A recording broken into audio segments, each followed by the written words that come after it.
지난 시간부터 고린도전서 11장부터 14장까지에 나오는 고린도 교회 공예배 시간에 있어서의 질서에 대한 교훈들을 살펴보고 있습니다.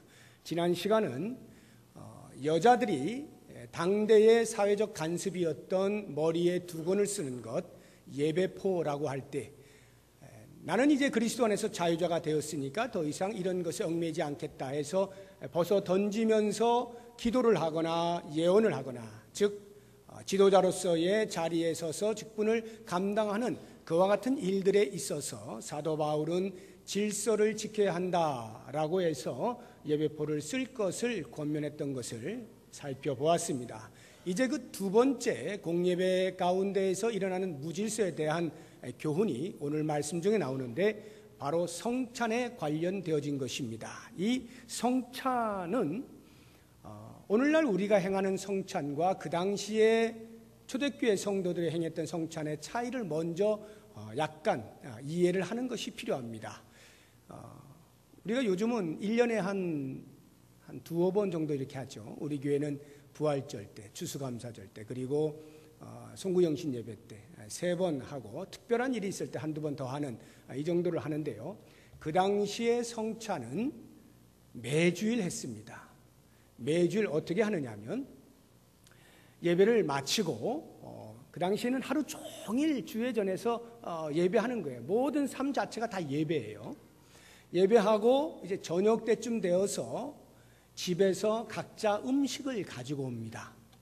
그래서 준비된 음식을 가지고 와서 다 같이 나누고 그렇게 음식을 먹는 과정 속에서 성찬 예식, 오늘날 우리가 하는 그런 성찬 예식을 함께 드리는 겁니다.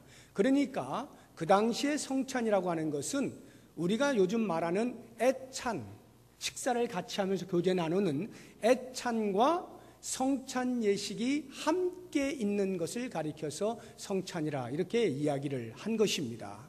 자, 그렇게 볼 때에 그와 같은 성찬 예식에 있어서 바울이 그들의 무질서에 대해서 책망을 하는 것이거든요. 과연 어떤 무질서가 있었는가라고 하는 것을 우리가 20절과 21절에서 보도록 하겠습니다. 고린도전서 11장 20절 21절 같이 읽어봅니다. 그런즉 너희가 함께 모여서 주의 만찬을 먹을 수 없으니 이는 먹을 때에 각각 자기의 만찬을 먼저 갖다 먹으므로 어떤 사람은 시장하고 어떤 사람은 취함이라.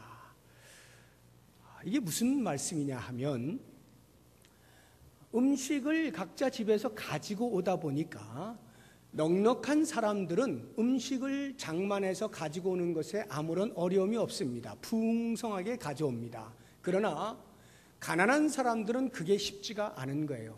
그 당시의 가난함은 요즘의 가난함보다 훨씬 더한 가난함입니다. 음식을 들고 올 수 없을 만큼의 가난한 자들이 교회 공동체 안에 많이 있었던 것입니다. 특히나 노예들 또는 요즘 말로 하면 근로자 또는 노동자와 같은 그러한 사회적 신분을 가지고 있던 사람들은 너무 가난하기 때문에 음식을 들고 올 여력이 없는 거예요. 그래서 그냥 오곤 하는 것이죠. 자, 이렇게 되었을 때에 그 넉넉한 사람들이 가지고 온 음식에서 가난한 자들도 함께 먹을 만큼을 당연히 넉넉히 가져왔을 것입니다. 그런데 문제는 그러한 사람들이, 가난한 자들이, 쉽게 이야기해서 노예나 근로자들이 주인의 눈치도 봐야 되고 자기에게 주어진 어떤 일들을 마무리도 해야 되고 이러다 보면 그 모임에 약간 늦을 수가 있는 거예요. 그러면 먼저 음식을 가져온 넉넉한 사람들이 그들을 기다려주지 않고 자기들이 먼저 먹는 것입니다. 먹는데 남기질 않아요. 그래서 가난한 사람들이 조금 늦게 이렇게 들어오면 먹을 게 없는 거예요. 요즘 우리는 뭐 성찬에 그런 애찬을 하는 일은 없기 때문에 직접적인 대비는 안 되겠습니다만 굳이 우리가 좀 비교를 해보자면 주일 점심을 우리가 같이 식사들 하잖아요. 이 가운데서는 뭐 그냥 가시는 분들도 계십니다만 할 수 있으면 우리 전 교인이 같이 식사를 하는, 이게 이제 애찬이라고 볼 수가 있는데, 이런 애찬을 할 때에 예를 들어서 우리 찬양대는 연습을 다 하고 끝나고 내려옵니다. 그러면은 우리가 이제 밥을 맛있게 이렇게 먹고 만약에 다 떨어졌어요. 그런데 찬양대가 내려왔는데 음식이 없으면 기분이 어떻겠어요? 안 그래도 힘이 드는데 먹을 게 없어. 얼마나 짜증이 납니까? 그러나 이런 짜증은 얼마든지 참을 수 있는 짜증이에요. 왜냐하면 매주일 그런 일이 있는 것도 아니고 의도적으로 그러는 것도 아니에요. 그러나 그 당시에 이 성찬을 통해서 애찬을 하게 될 때에는 넉넉한 사람들이 가난한 자들을 무시하는 겁니다. 그래서 어차피 저 사람들은 자기들 음식이 없는 거니까 우리들이나 먹고 마시자 해서 21절 끝부분에 보면 어떤 사람은 시장하고, 그러니까 늦게 온 가난한 사람들은 시장하고 어떤 사람은 취함이라. 음식과 포도주를 같이 했으니까 얼마나 마셨는지 취할 정도로 마셔버리는 이러한 일이 벌어진 거예요. 그러니까 성찬이라고 모여서 하고 있는데 실제적으로는 성찬 같지 아니한, 그래서 20절 그런즉 너희가 함께 모여서 주의 만찬을 먹을 수 없으니, 그 말의 의미는 주의 만찬을 지금 하고 있는 것이 아니다 이 말이에요. 바울이 이렇게 그들의 무질서함, 잘못을 이야기하면서 어떤 식으로 질책을 하느냐 하면 22절 같이 읽어봅니다. 너희가 먹고 마실 집이 없느냐? 너희가 하나님의 교회를 업신여기고 빈궁한 자들을 부끄럽게 하느냐? 거기까지요. 하나님의 교회를 업신여긴다라고 하는 것과 빈궁한 자들을 부끄럽게 한다는 이 두 가지로 그들을 질책을 하는 것입니다. 하나님의 교회를 업신여긴다. 하나님의 교회는 당연히 하나님이 왕으로 계신 것이고 하나님을 예배하는 것이고, 그래서 하나님의 말씀이 선포될 때 그 말씀을 실천하는 것이 하나님의 교회인데, 하나님의 말씀 가운데도 두 글자로 요약을 해라, 엑기스를 뽑아라 하면 사랑일 것인데, 그 사랑을 실천하는 교회에서 가난한 자들을 무시하고 소홀히 여기고 소외시키는 이러한 사랑 없음을 행하고 있으니 하나님의 교회를 업신여기는 것이 아니고 무엇이겠느냐라고 질책을 하는 것이고, 그것이 곧 그 가난한 자들을 부끄럽게 만드는 것이다 라는 거예요. 어쩌다가 먹다 보니 모자라는 것이야, 그걸 이해 못할 사람이 어디 있겠어요. 그런데 의도적으로 전혀 신경 쓰지 아니하고 너희들이 늦게 왔으니까 못 먹은 거야 라고 하면서 당연히 여기면서 자기들끼리 맛있게 먹는다고 할 것 같으면, 비록 자기들이 준비해온 것 자기들이 먹은 것이지만 그것은 늦게 와서 먹을 것이 없어 쭈삣해하는 그 가난한 자들을 부끄럽게 만드는 것이다, 굴욕감을 주는 것이다, 수치심을 유발시키는 것이다 라고 책망을 하고 있는 것입니다.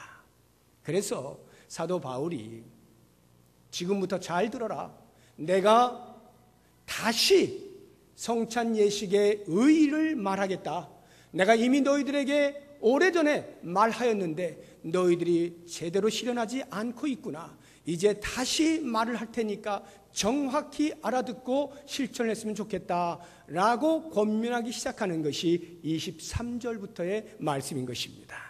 여기에서 이제 성찬에 관련되어진 말씀들이 나오게 되는데, 가장 먼저 우리가 생각해 볼 것은 성찬의 기원입니다. 성찬 예식을 누가 제정했느냐? 예수님이 하셨죠. 23절 보세요. 내가 너희에게 전한 것은 주께 받은 것이니. 예수님께서 제정하신 것을 제자들을 통하여서 들었던 바울이 그대로 고린도 교회 성도들에게 알려주었던 것입니다. 그런데 그것을 고린도 교회 성도들이 제대로 실천하지 않았다는 것이죠. 그래서 다시 한번 확인하는 거예요. 예수님이 제정하셨다라고 하는 말의 의미는 우리가 해도 되고 안 해도 되는 것이 아니라 반드시 시행해야 하는 의무다라고 하는 거예요. 그래서 초대교회 이후 오늘날까지도 교회의 3대 표지를 말하라 라고 하면 이 세 가지를 듭니다. 3대 표지라고 하는 것은 교회의 교회됨을 나타내는 행위를 말하는 것인데, 그 첫 번째가 말씀의 바른 선포입니다. 교회가 말씀을 선포하는 일이 없으면 교회일 수 없다는 것이고요. 두 번째가 성례의 바른 집행입니다. 성례는 성찬과 세례의 합한 말입니다. 성례의 바른 집행이 없으면 교회가 아니다라는 것이고, 마지막 세 번째가 바른 권징의 실행입니다. 권징이 없으면 교회가 아니다라는 것인데, 이 권징은 특별히 말씀의 선포와 성례를 집행하는 일에 있어서 방해가 되어지는, 거룩을 해치는 일들, 이단의 무리들 등등 진리를 방해하는 그러한 세력들에 대하여서 올바른 권징을 시행하는 것을 말합니다. 이 세 가지가 교회가 교회인 것을 드러내는 표지인데, 그 두 번째가 성례의 바른 집행. 그래서 이 성찬이라고 하는 것은 해도 되고 안 해도 되는 것이 아니라 반드시 시행해야 되는 것이다. 왜냐하면 예수님이 그렇게 하라고 직접 제정하신 것이기 때문이다 라고 하는 것입니다. 그러면 예수님이 이 성찬을 제정하실 때 어떤 목적을 가지고 제정하셨을까 하는 것이 24절과 25절에 나옵니다. 24절 25절 같이 읽어봅니다. 축사하시고 떼어 이르시되 이것은 너희를 위하는 내 몸이니 이것을 행하여 나를 기념하라 하시고, 식후에 또한 그와 같이 잔을 가지시고 이르시되 이 잔은 내 피로 세운 새 언약이니 이것을 행하여 마실 때마다 나를 기념하라. 이것입니다. 성찬의 목적은 예수님을 기념하게 하는 것입니다. 예수님을 기념하는 것이 성찬의 목적이에요. 그러면 예수님을 기념한다는 말의 의미가 무엇일까 생각해 볼 때, 그것은 예수님께서 우리를 위하여, 인간을 위하여 행하신 구속의 은혜가 있죠. 십자가에서 몸과 피를 다 쏟으시고 우리를 위하여 대신 죽으신 희생사건, 속량, 대속, 그 구속의 행위를 기억하는 것이 예수님을 기념한다는 말의 뜻입니다. 예수님의 죽으심, 우리를 위하여 죽으심을 기억해내는 것, 이것이 성찬을 제정하신 목적이다라고 하는 거예요. 그래서 우리가 읽은 24절, 25절을 보시게 되면 예수님께서 떡을 떼시면서 이것은 너희를 위하는 내 몸이니 라고 말씀하십니다. 떡을 통해서 예수님께서 십자가에서 그 몸이 갈기갈기 찢기신 것, 몸이 떼이신 것을 기억하라는 것이고요. 포도주를 대하면서 나누어주는 그 포도주를 마시면서 예수님께서 십자가에서 우리 모든 죄를 위하여 다 쏟아내신 그 피를 기억해내라 라고 하는, 이것이 바로 성찬의 목적인 것입니다. 이 성찬 예식을 언제 거행합니까? 예수님께서 제자들을 불러 모아놓고 성찬 예식을 했던 때가 언제죠? 내일이면 십자가에 못 박혀 돌아가시는 그 바로 전날, 목요일 저녁 아니었습니까? 목요일 저녁, 그 새벽에 붙잡히시는데 그 직전에 제자들을 불러 모아놓고 성찬 예식을 거행하면서 이것을 영원토록 지켜라 라고 말씀을 하신 거예요. 바로 그때가 어느 때냐 하면 유대인들에게 있어서는 유월절 절기인 것입니다. 왜 예수님께서 많은 날들이 있었음에도 불구하고 굳이 내일 돌아가시기 그 전날 바쁘고 바쁜 그때, 심리적으로도 불안할 수 있는 그때에 하필이면 유월절 이 성찬 예식을 제정을 하셨을까요? 그것은 이 유월절과 깊은 관련이 있기 때문입니다. 유월절이 뭡니까? 왜 하나님께서 이스라엘 백성들로 하여금 영원토록 유월절 절기를 지키라고 말씀하신 이유가 뭡니까? 유월절, 너물유 너물월, 애굽에서 노예로 있을 때 하나님이 모세를 통하여 구원해 주시는 방법으로 모든 애굽의 장자들이 다 죽을 때 어린 양의 피를 문설주에 바른 집들은 넘어갔다라고 해서 유월절 아닙니까? 그 구원의 은혜를 기억하라고 유월절 절기를 그들에게 주시고 지키게 하신 것이죠. 바로 그와 같은 유월절의 정신이 이 성찬 예식 속에 그대로 담겨 있다라고 하는 것입니다. 오히려 성찬 예식은 유월절의 절기의 정신보다 한 걸음 더 발전하게 되는데, 그것은 유월절의 절기를 지킨다라고 하는 것은 언제나 머릿속에 어린 양의 피가 생각나는 것입니다. 동물의 피가 생각나는 것이고, 그래서 그 동물의 피가 언제나 일시적이고 반복되어져야 되는 것이에요. 그런데 그 유월절의 절기 때 예수님이 내일 당신의 몸이 찢기고 피가 쏟아질 것을 말씀하시며 성찬 예식을 영원토록 거행하라고 말씀을 하실 때에는 이 십자가의 사건을 통해서 더 이상 너희들이 어떠한 구원을 위하여 반복된 행위를 할 필요가 없다. 내가 단 한 번의 십자가의 죽음으로 말미암아 너희들의 모든 죄를 사하고 구원으로 이끌어낸다 라고 하는 그 표현이 성찬 예식 속에 담겨 있는 것입니다. 그래서 신약을 사는 우리들은 더 이상 유월절 절기를 지키지 않아요. 오늘날도 유월절을 이야기하는 이단들이 많이 있습니다. 여러분, 현혹되면 안 돼요. 더 이상 유월절의 절기는 지킬 이유가 없어요. 왜? 우리에게 성찬 예식이 있기 때문에. 그 성찬 예식 속에서 예수님의 죽으심을 계속해서 기억해 내는 것입니다.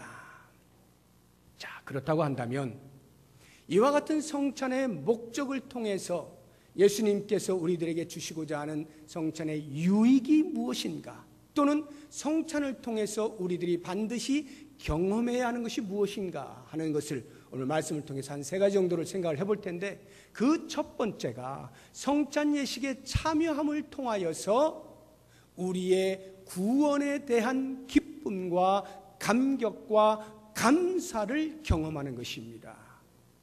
우리가 이 땅을 살아가다 보면 성도로 살면서도 때로 다가오는 여러 가지 어려운 일들로 인해서 시름시름 신음할 때가 있습니다. 낙심할 때가 있어요. 야, 내 인생은 왜 이렇게 안 풀릴까? 라고 하는 주변의 환경으로 인하여 고난을 당할 때가 있습니다. 그런데요, 그럴 때마다 우리가 성찬에 참여하면서 나를 위하여서 십자가에 죽으신 예수 그리스도의 그 놀라운 죽음의 은혜, 대속의 은혜, 그것을 회복하라는 거예요. 그것을 기억하여서 회복하라는 거예요. 아, 주님이 나를 위해 죽으셨지. 여러분, 예수님이 나를 위해 죽으셨다라고 하는 이 사건은요, 우주적인 사건이에요. 왜냐하면 하나님이신 당신이 이 땅에 내려와서 자기 비하를 무릅쓰고 나를 위하여, 나같이 천한 인간을 위하여 죽으신 거거든요. 하나님께서 그것을 허락하실 때에는 이 땅을 사는 동안에 우리 성도들이 경험하게 되어질 어떠한 고난 가운데서도 하나님이 절대로 외면하지 아니하시고 모른 척하지 아니하시고 간섭하시고 보살피시고 지키시고 인도하시겠다는 약속의 말씀이 그리스도의 죽으심 안에 담겨 있는 것입니다. 그리스도께서 나를 위해 죽으셨을 때는 그 모든 것들이 다 포함되어 있는 거예요. 우리는 성찬 예식에 참여하면서 그리스도의 죽으심을 기억해낼 때, 그리스도께서 나를 위하여 죽으셨는데 하물며 이 정도의 어려움들, 이 정도의 문제들이야 하나님이 모르실 리가 없고 나를 가장 선한 길로 인도하지 않으실 리가 없다라고 하는 믿음이 발생하게 되는 거예요. 성찬 예식을 참여하면서 그 믿음이 발생하게 될 때 잃어버렸던, 자칫 환경들로 인하여서 주춤했던 우리의 구원의 기쁨과 감격과 감사를 회복할 수 있게 되는 것이고, 그것을 경험하게 되면서 또 일어설 수 있는 힘이 생겨나게 되는 것입니다. 성찬 예식이 이와 같은 우리를 향하신 하나님의 깊은 배려가 있는 거예요. 우리로 하여금 다시금 매 순간순간마다 구원의 기쁨을 누리도록 만들어 주는 것입니다. 바로 이 이유 때문에 우리가 주님이 다시 오시는 그날까지 이 성찬 예식을 계속하여 지켜나가야 하는 것입니다. 왜냐하면 우리의 구원이라고 하는 것은 과거에 일어난 한 사건으로 끝나는 게 아니에요. 그래, 언젠가 예수님이 나를 위해서 죽으셨지, 그래서 내가 구원을 받았지, 이것으로 끝난 사건이 아니에요. 그 과거에 일어났던 구원의 사건은 바로 오늘 내가 있어야 할 존재를 알게 해주는 거예요. 이것이 구원의 감격이고 구원의 기쁨입니다. 이 회복들이 날마다 있게 되어질 때 오늘을 사는 이유와 의미가 있게 되어지는 것이거든요. 바로 이 사실을 위하여 구원의 현재적 의미를 우리들에게 주시기 위하여 성찬 예식을 주님이 다시 오시는 그날까지 계속하여 지키라 말씀하시는 거예요. 그러면서 우리들은 매일같이 그 성찬 예식에 참여하면서 다시 오실 주님을 대망하게 되는 것입니다. 예수님께서 다시 오시게 되면 더 이상 우리는 성찬 예식을 행할 필요가 없어요. 왜 그럴까요? 예수님이 다시 오셔서 천국으로 우리가 다 입성하게 되면 그 천국에는 주님께서 배설해 놓으신 천국 잔치가 있기 때문입니다. 그 천국 잔치는 더 이상의 이 땅에서의 그 불완전한 모습으로의 성찬이 아니라 가장 완전한 모습, 더 이상 죄를 지을 수 없는 상태로 주님을 둘러서서 그 주님을 영화롭게 하고 찬양하고 높여드리는 그러한 성찬, 만찬, 잔치에 참여하게 됩니다. 그래서 여러분, 그 다시 오실 날을 대망하면서 천국 잔치의 그 완벽함을 우리가 바라보면서 그것의 밑그림으로, 그것의 그림자로, 그것에 대하여 미리 맛보는 것으로 오늘 우리는 성찬 예식에 참여하게 되는 것입니다. 그러면서 그 구원이 과거와 현재와 미래 전체를 우리의 삶을 에워싸면서 그 구원으로 말미암아 삶의 의미를 발생시켜주고 가치를 붙잡고 살아갈 수 있게 만들어 주는 것입니다. 두 번째로 성찬 예식에 참여함으로써 주어지는 우리의 유익이 무엇인가? 우리는 무엇을 성찬을 통하여 경험해야 하는가? 그리스도와의 연합입니다. 그리스도와의 연합. 우리가 그리스도 안에 있고 그리스도께서 우리 안에 계시는 이 연합을 경험하는 것이 성찬입니다. 우리가 주님과의 연합을 경험한다라고 말을 할 때 성찬을 통해서 그와 같은 그 이해의 어떤 그 차이에 따라서 성찬에 대하여 세 가지 설이 있어요. 크게 하나는 화채설이라고 하는 것입니다. 성찬에 떡과 잔을 나누지 않습니까? 화채설은 가톨릭, 천주교 가톨릭에서 주장하는 설인데요. 뭐냐 하면 사제가 성찬을 집례해서 떡을 나눌 때 또는 포도주를 나눌 때 그 떡과 포도주가 실제 예수님의 몸과 피로 바뀐다라고 주장하는 겁니다. 이것을 화채설이라 해요. 여름에 이렇게 수박 해먹는 화채 말고요. 몸이 변한다 이 말이에요. 화학적 변화를 일으킨다 이런 말입니다. 우리들은 그걸 받아들이지 않죠. 그것을 주장하다가 신비주의로 빠지는 거예요. 그것을 붙잡고 신비함 속으로 사람들을 얽어맬 수가 있게 됩니다. 떡과 포도주는 떡과 포도주일 뿐이죠. 그것이 그리스도의 몸과 피로 화학적 변화를 일으키지 않는 것입니다. 만약에 그렇다고 하면 예수님께서 그렇다고 하면 여기에 가르치는 말씀 속에 반드시 그 부분에 대한 언급이 있어야 돼요. 근데 그거 아니잖아요. 기념하라고 말씀하시잖아요. 두 번째가 루터교나 동방정교회가 주장하는 것인데 공제설이라고 하는 게 있어요. 공제설.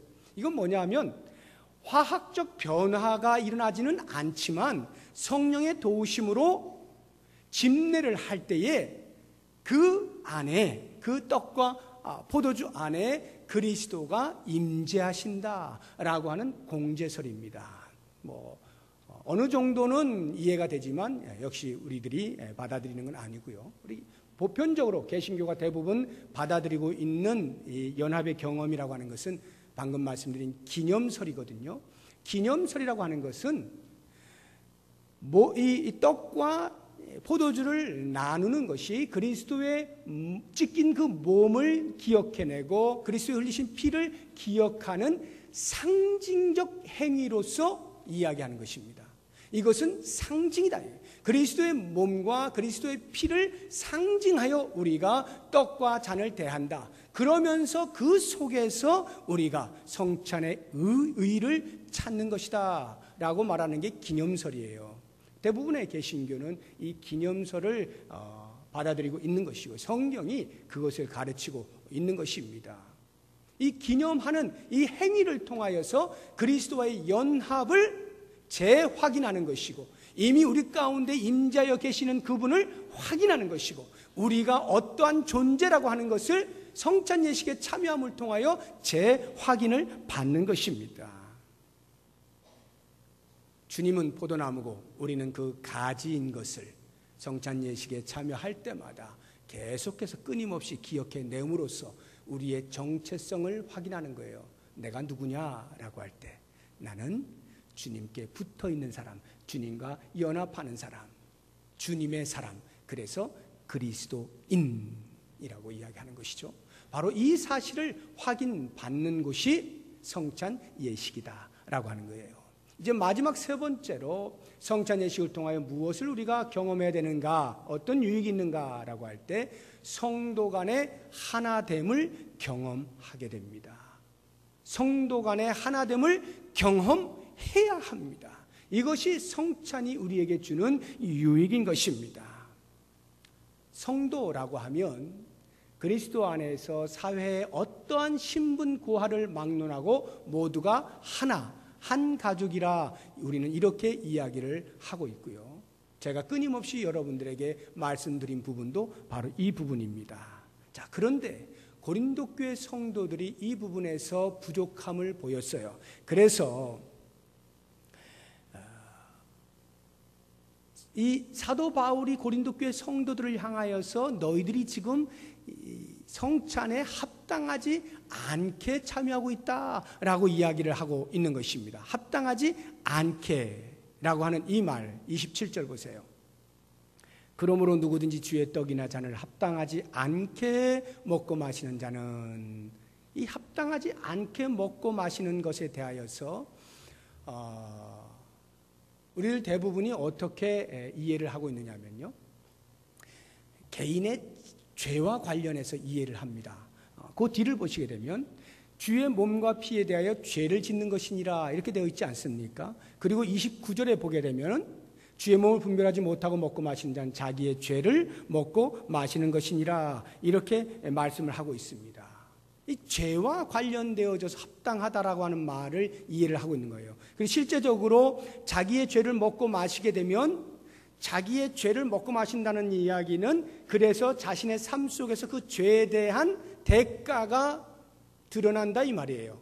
하나님의 심판을 받게 된다 이 말이에요. 그것이 30절의 말씀이에요. 그러므로 너희 중에 약한 자와 병든 자가 많고 잠자는 자도 적지 않다.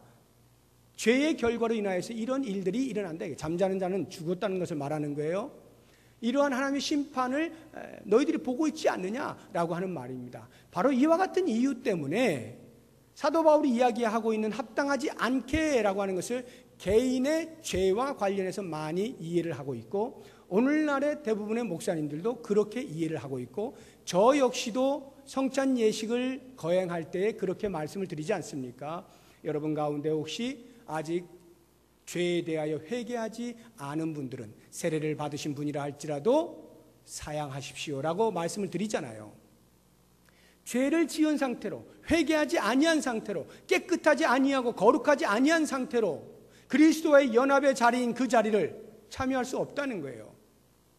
그래서 개인의 이 죄에 대한 해결을 하고 성찬 예식 참여해야 된다라고 하는 것으로 이 합당함에 대한 이해를 해오곤 했습니다만은, 물론 그것이 틀린 것은 아니에요. 얼마든지 확장해서 우리가 그렇게까지 이해하고 말을 할 수 있는 것입니다. 그러나 사도 바울이 지금 고린도 교회 성도들에게 합당하지 않게라고 말을 할 때 그 의미는 1차적으로 그게 아니에요.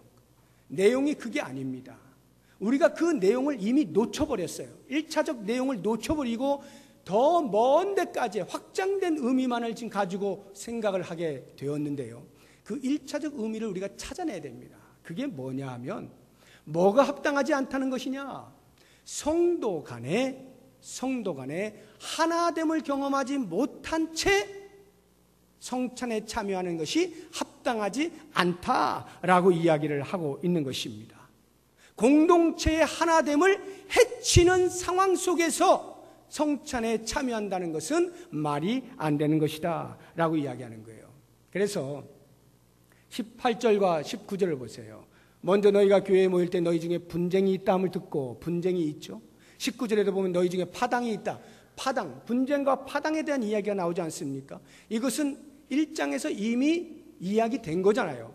그런데 1장에서 나오는 분쟁이라고 하는 것은 나는 게바파야, 나는 바울파야, 나는 아볼로파야, 아유 난 다 싫어, 나는 그리스도파야, 이런 식으로 자기의 지도자를 선별하는 그런 분쟁에 대하여 바울이 책망을 했다라면 11장에 나오고 있는 이 분쟁과 파당이라고 하는 것은 사회 계층적 차별을 두고 분쟁이 일어났다 이 말이에요. 다시 말하면 부자와 가난한 자가 나누어졌다는 것이죠. 부자가 횡포를 부린다는 것이죠.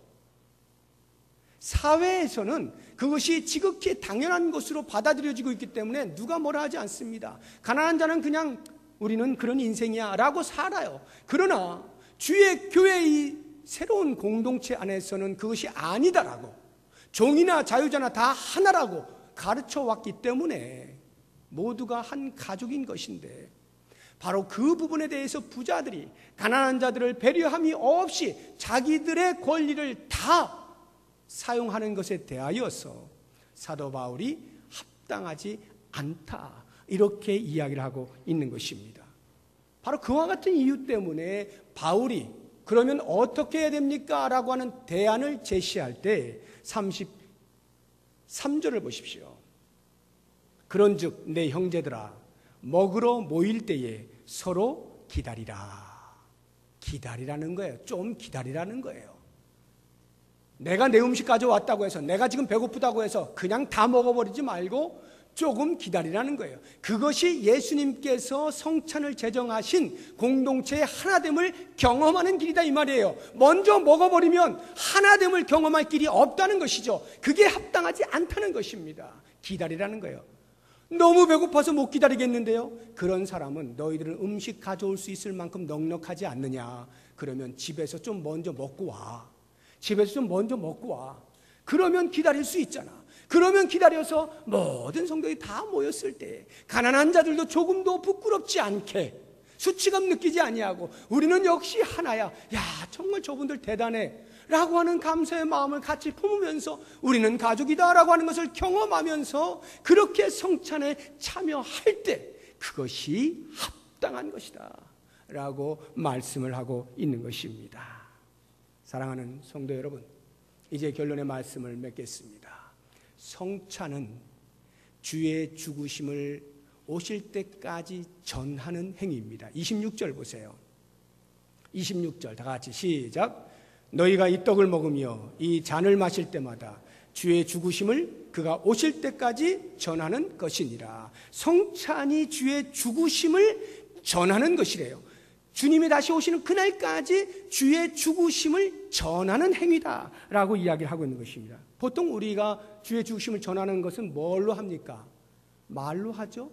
하나님의 말씀을 들고 예수님이 우리를 위하여 십자가에서 죽으셨습니다. 예수님이 우리를 위하여 3일 만에 다시 부활하셨습니다. 복음을 외치는 거 아니에요.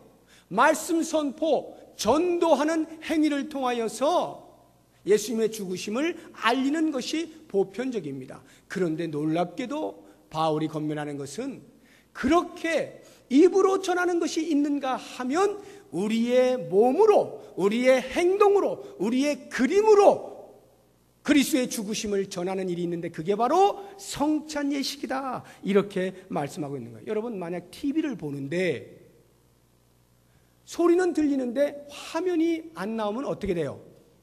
대충 소리가 들리니까 드라마가 이렇게 전개되는구나, 대충 감은 잡지만 확실치는 않잖아요. 화면을 통해서 사람들의 표정을 봐야 그 말과 딱딱 맞게 이해가 되는 것인데 화면이 안 보이면 오해하는 소지가 많이 있습니다. 물론 그 반대도 마찬가지예요. 외국 영화 보는데 자막이 안 나오면 뭐 이렇게 움직이긴 하는데 무슨 말인지 못 알아들으면 그것도 역시 답답해요. 그런데 여러분, 하나님의 말씀과 성찬, 말씀을 선포하는 행위와 성찬 예식을 거행하는 이것이 마치 그 영화의 화면과 자막과도 같다 이 말이에요. 우리가 말씀을 통해서 전도하는 행위, 그리스도의 죽으심을 선포한다면 우리가 성찬 예식을 참여하는 것을 통하여 세상에 그리스도의 죽으심을 드러내고 선포하는 행위다 이 말입니다. 그러므로 사랑하는 성도 여러분, 이 땅에 교회가 존재하는 동안 교회는 반드시 성례의 바른 집행을 해야 되는데, 이 성례의 바른 집행을 통하여서 주님께서 우리에게 주시는 그 유익, 구원의 기쁨과 감격과 감사를 회복하고 경험하는 일, 위로 예수 그리스도와의 깊은 연합을 경험하는 일, 그리고 무엇보다도 우리의 옆으로 이 공동체 안에 속해 있는 우리의 형제자매들이 한 가족인 것을 알고 하나됨을 경험하게 되는 그러한 성찬에 걸맞는, 가장 걸맞는 귀한 예식들을 행하시고, 그 성찬 예식을 통해 우리에게 던져주는 정신, 그리스도 안에서 우리 모두는 하나다라고 하는 것을 꼭 잊지 마시고 하나님의 뜻을 이루어 드릴 수 있는 우리 모두가 될 수 있기를 주의 이름으로 축복합니다. 기도하겠습니다. 하나님 고맙습니다. 우리에게 이렇게 귀한 성찬 예식을 남겨주셔서 고맙습니다. 성찬 예식을 참여할 때마다 이 놀라운 구원의 기쁨을 회복하고 내가 주 안에 있는 아름다운 연합을 경험할 뿐만 아니라 내 옆에 있는 함께 참여하는 지체가 한 가족이요 우리는 하나인 것을 성찬 예식을 참여할 때마다 경험하게 하시고 우리가 모일 때마다 경험하는 은혜를 허락하여 주시옵소서. 예수님의 이름으로 기도드립니다. 아멘.